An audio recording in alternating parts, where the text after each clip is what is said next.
لله الذي جعل شهر رمضان أفضل الشهور وفرض علينا بصيامه وسن رسوله الكريم بقيامه. الصلاة والسلام على أشرف المرسلين سيدنا محمد وعلى آله وصحبه أجمعين. قال الله سبحانه وتعالى في القرآن العظيم وهو أصدق القائلين: أعوذ بالله من الشيطان الرجيم. بسم الله الرحمن الرحيم. ونفس وما سواها فألهمها فجورها وتقواها قد أفلح من زكاها وقد خاب من دساها. Sadaqallahul azim. Hadirin hadirat jamaah yang dirahmati Allah Subhanahu wa taala, kembali kita bersama-sama memanjatkan tahmid dan syukur kehadirat Allah Subhanahu wa taala atas segala limpahan nikmat, rahmah, hidayah dan taufiknya, sehingga tanpa terasa kita sudah berada hampir di ujung perjalanan. Kalau diibaratkan orang bertanding lari, tinggal 5 langkah lagi akan sampai pada finish. Biasanya kalau orang bertanding sudah dekat ujung, tambah diporsir tenaganya. Demikianlah semestinya pula kita orang mukmin ketika akan mengakhiri Ramadan kita, harus diporsir lagi tenaga kita agar kita dapat mencapai finish dengan mendapat kemenangan.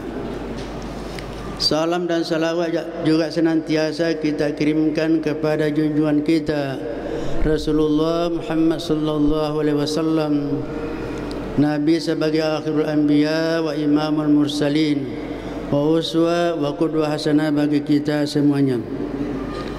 Hadirin yang berbahagia, seperti tadi disampaikan oleh protokol bahwa kepada saya diamanahkan untuk membawakan tausiah dengan judul menyongsong kesucian batin. Sehubungan dengan itu, saya mengangkat ayat yang tadi terdapat dalam surah Asy-Syams, Wasyams ayat 7 sampai 10. Wa nafsin wa ma sawwaha fa alhamaha fujuraha wa taqwaha qad aflaha man zakkaha wa qad khaba man dassaha.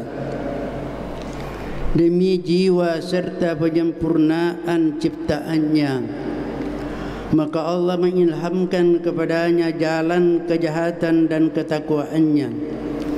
Sungguh beruntung orang yang menyucikannya jiwa itu, dan sungguh merugi orang yang mengotorinya. Memperhatikan ayat ini, ada disebut nafsun, wa nafsin wa ma sawwaha. Allah berhak mempergunakan semua makhluknya, ciptaannya untuk bersumpah. Bahkan sebelum ayat ini Allah bersumpah dengan ciptaan-ciptaan berupa planet-planetnya.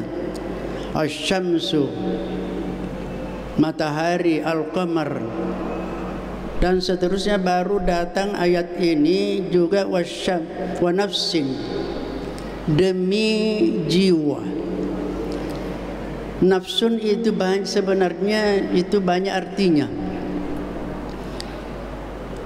Mungkin biasa kita bertanya, apa bedanya nafsu, akal, kalbu, ruh, bahkan sir? Sebenarnya ini adalah satu benda yang punya banyak nama. Kalau ibaratkan ada seorang banyak jabatannya, terkadang yang disebut jabatannya yang berbagai macam, pada itu juga. Jadi itu nafs, itu wa nafsin wa ma sawwaha. Terkadang kita artikan diri, terkadang artikan nafsu, terkadang diartikan jiwa. Nah sebenarnya ini adalah satu benda yang banyak namanya. Jadi itu juga nafsu, itu juga akal, itu juga kalbu, itu juga roh. Nah, perbedaannya nafsu itu, nafsu yang kalau dikatakan nafsu yang dari asal pertamanya itulah innan nafsala ammaratun bisu. Nafsu itu adalah sangat-sangat selalu memerintahkan orang melakukan kejahatan-kejahatan. Itulah nafsu ammarah namanya. Nah, ini kalau dididik nafsu ini bisa meningkat. Nah, ketika sebentar nafsu itu disucikan, dibersihkan, maka meningkat menjadi kalbu. Bagaimana disebut kalbu? Yaitu yang disebut kalbu dalam bahasa Arab kalbun, innama sumiyal qalbu litaqallubihi. Kalbu disebut kalbu, hati disebut kalbu karena selalu berubah-ubah. Kalau tadi nafsu itu tidak ada yang lain, hanya menyuruh kepada kejahatan, pokoknya itu saja disuka, itu nafsu ammarah namanya. Ketika dididik ini sehingga sudah mulai meningkat, sudah berubah-ubah, terkadang memilih yang baik, terkadang memilih yang tidak baik. Itu tadi fa'alhamaha fujuraha wa taqwaha. Allah memberikan potensi kepadanya untuk bisa menjadi yang baik dan bisa menjadi tidak baik, memilih yang baik, memilih tidak baik. Itu namanya fa'alhamaha fujuraha wa taqwaha. Jadi ketika nafsu tadi ini sudah terkadang berubah memilih yang baik, terkadang pula kurang, turun dari itu memilih yang tidak baik, maka disebut kalbu, berubah-ubah. Karena berubah-ubah kalbu itu, maka ada kita disuruh selalu minta, Allahumma sabbit qalbi ala dinika wa ala ta'atika, ya Allah kuatkanlah hatiku, tetapkanlah hatiku dalam beribadah dan pada agamamu. Nah, sekarang itu bisa lagi meningkat menjadi akal. Akal artinya begini, ketika akal sebenarnya artinya ikatan. Akal itu artinya ikatan, pengikat. Artinya begini, ketika seseorang mau melakukan sesuatu kemudian akal datang menggunakan pikirannya, dia membendung, dia mengikat, jangan lakukan ini, tapi harus lakukan ini. Itu namanya aklun. Jadi dia sudah ikat, ada pengikatnya sehingga tidak ke sana kemari. Harus yang tetap pada yang baik. Jadi ada akal yang menggunakan pikiran. Kemudian dari akal itu sebentar, kalau meningkat lagi, itulah sebentar menjadi ruh. Dan terkadang kita artikan jiwa. Ruh itu ketika sudah menjadi tenang. Menjadi tenang artinya sudah kembali kepada asal tadi manusia, yaitu wa nafakha fihi mir ruhi. Kita akan ada Allah meniupkan kepada kita roh. Ketika roh itu kita di dunia ini banyak pengaruhnya, itu tadi maka bisa menjadi kotor. Nah, ketika tadi sampai melalui proses-proses itu tadi, kemudian roh kembali kepada kejadiannya manusia dalam bersih suci. Dan itulah sebentar tadi nafsu dikata amar bisu. Jadi ketika mencapai tingkatan roh, maka itulah sebentar dipanggil oleh Allah, ya ayyuhan nafsul mutmainnah. Jadi ada nafsu ammarah, ada nafsu mutmainnah kalau mencapai tingkatan kesucian tadi itu. Itu namanya ar-ruh.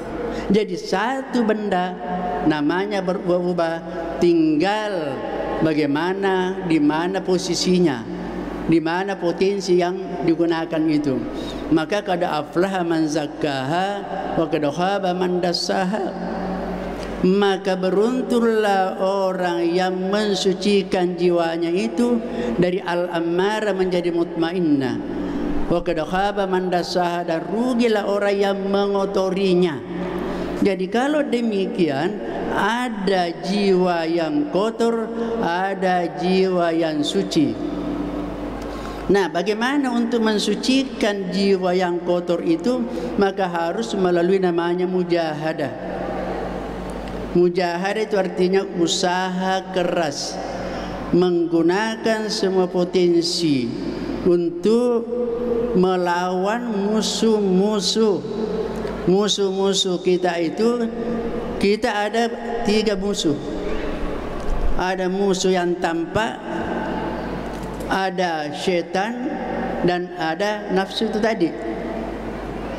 Jadi itu musuh kita. Nah, harus kita hadapi dengan jihad, mujahadah namanya. Mujahadah yaitu usaha keras untuk bagaimana kalau musuh yang nampak itu, kalau orang dalam perang atau mungkin ada yang mau membahayakan kita, itu namanya musuh yang nampak. Kemudian ada syaitan. Syaitan ini yang tidak nampak. Dan ini syaitan itulah yang dinyatakan dalam Al-Quran bahwa itulah musuhmu yang jelas. Inna syaitana aduwwun lakum fattakhidhuhu aduwwa. Sesungguhnya syaitan adalah musuhmu, maka jadikanlah dia musuh. Artinya jangan jadikan teman. Karena syaitan memusuhi kita, maka harus kita pula melawan, memusuhi pula. Kemudian nafsu kita. Nafsu itu kita tidak boleh mencabut dari akarnya.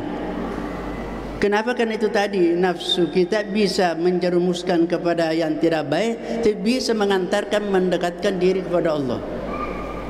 Setelah dididik dengan baik, disucikan dengan baik, maka bisa kita menjadi aflaha, menjadi orang yang mendapatkan kebahagiaan dan keuntungan. Nah, cara berjihad, mujahadah, yaitu dengan cara menjaga pintu-pintunya hati yang ada pada anggota tubuh kita. Itu yang pertama, harus kita mujahadah melawannya. Ada 7 anggota tubuh kita. Pertama ada lidah, ada 2 telinga, ada 2 mata, kemudian ada mulut, ada perut, kemudian ada di bawah perut. Jadi itu semuanya, dan itu digambarkan pintu tembus ke dalam hati. Jadi informasi apa yang diberikan oleh ini, itulah yang sebentar akan masuk ke dalam hati. Nah, yang kedua, mujahadah, yaitu berjihad merubah dan mengganti akhlak-akhlak yang tercela dengan akhlak-akhlak yang baik. Itulah yang dikenakan dalam ilmu tasawuf. Ada namanya takhalli, ada tahalli, ada tajalli. Dan disebut takhalli ialah membuang, menghilangkan semua sifat-sifat tercela dari diri kita, dari hati kita, kemudian diganti dengan akhlak yang terpuji. Itu namanya tahalli. Tahalli yang menghiasi diri, mengganti tadi akhlak yang tercela dengan akhlak yang terpuji. Kalau sudah terjadi demikian, maka namanya tajalli. Tajalli artinya sudah nyata, jelas sifat-sifatnya Allah kepada orang itu. Apa sifatnya Allah? Itu tergambar dalam Asma'ul Husna. Dalam Asma'ul Husna kan ada situ namanya sifat Jamal, ada sifat Jalal. Yang disebut sifat Jalal, sifat keperkasaannya Allah, itu kita tidak boleh menyifati itu. Seperti sifat Al-Jabbar, Al-Qahar, Al-Muntaqim, Ad-Dar, itu tidak boleh itu. Tapi yang kita harus ikuti sifat jamalnya, sifat keindahannya Allah, Ar-Rahman, Ar-Rahim, Al-Halim, Ar-Rauf, Al-Latif. Sifat kasih sayang, sifat penyantun, sifat lemah lembut, pemaaf, itu yang perlu Itu namanya tajalli. Artinya karena sudah hilang semua sifat-sifat jeleknya, yang ada sekarang sifat-sifat yang terpuji, maka nampaklah sifat Allah pada orang itu. Itu disebut takhalli. Jadi ada takhalli kha, kemudian menjadi tahalli ketika menjadi semua akhlaknya yang baik. Tahalli itu berhias, menghiasi dirinya dengan akhlak-akhlak yang terpuji. Kemudian tajalli, nampaklah pada orang itu sifat-sifat baiknya Allah. Karena Nabi mengatakan takhallaqu bi akhlaqillah, berakhlaklah, ikutilah akhlaknya Allah. Akhlaknya Allah itu tadi akhlak yang tergambar pada nama-nama atau sifat-sifat keindahannya Allah. Hadirin hadirat yang berbahagia, bulan Ramadan ini datang untuk mensucikan jiwa kita, mensucikan jiwa kita, sehingga dalam Al-Qur'an dikatakan qad aflaha man tazakka wa dzakara asma rabbih fasalla. Sungguh telah beruntung orang yang sudah melakukan penyucian diri, wa dzakara asma rabbih, dan ingat nama Tuhannya, berzikir kepada Allah. Jadi setelah bersih tetap berzikir kepada Allah. Kenapa? Karena tidak ada jalan lain untuk menjadikan hati tenteram kecuali dengan berzikir. Tidak ada jalan lain. Ala bizikrillah tatmainnul qulub. Bahwa ketahuilah bahwa dengan berzikir Allah, dengan kepada Allah, itulah yang akan menjadikan hati tenteram. Di dalam Al-Quran tidak ada jalan lain. Semuanya kan kita mau tenang, tenteram. Tidak ada jalan lain kecuali ingat berzikir kepada Allah. Itu tadi kedafaman tazakka wa dzakara asma rabbi fa shalla. Jadi ini kita di dalam bulan Ramadan kita mengakhiri sebentar fa shalla. Itu dengan salat kita Idul Fitri itu. Jadi setelah bersih kita dalam bulan Ramadan ini, karena mainnya juga antara Ramadan untuk membersihkan jiwa kita. Karena tidak mungkin orang menjadi al-muttaqin la'allakum tattaqun kalau jiwa tidak bersih. Jadi sifat-sifat takabur itu adalah penyakit hati, penyakit jiwa. Bagaimana mengobati sifat takabur? Ambil lawannya. Apa lawannya takabur? Yaitu tawadhu. Penyakit hati riya. Riya karena ingin apa dilihat, hanya ingin diketahui, hanya ingin dipuji. Itu namanya riya. Bagaimana cara mengobati? Ambil lawannya. Apa lawannya riya? Ikhlas. Itu ikhlas. Tapi selama masih ada riya, tidak diganti tidak ikhlas, belum bisa namanya bersih, belum bisa suci. Orang al-ghadab marah, orang suka pemarah, itu juga penyakit hati. Apa lawannya? Obati dengan lawannya al-hilmu, dengan suka memaafkan. Al-halim, maka sifatnya Allah al-halim, ar-rahim, al-latif. Hadirin hadirat yang berbahagia, sebenarnya kalau kita mengupas tentang ini masih panjang sekali, tapi berhubung karena kita dibatasi oleh waktu, maka saya kira cukup sekian. Mudah-mudahan kita semuanya menyelesaikan sampai pada akhir Ramadan kita menjadi orang suci jiwa, bersih dari dosa-dosa, sehingga kita menutup dengan salat Idul Fitri dalam keadaan fitri, dalam keadaan kembali kepada kesucian. Lebih dan kurangnya mohon dimaafkan. Wallahul muwaffiq ila aqwamit thoriq. Wassalamualaikum warahmatullahi wabarakatuh.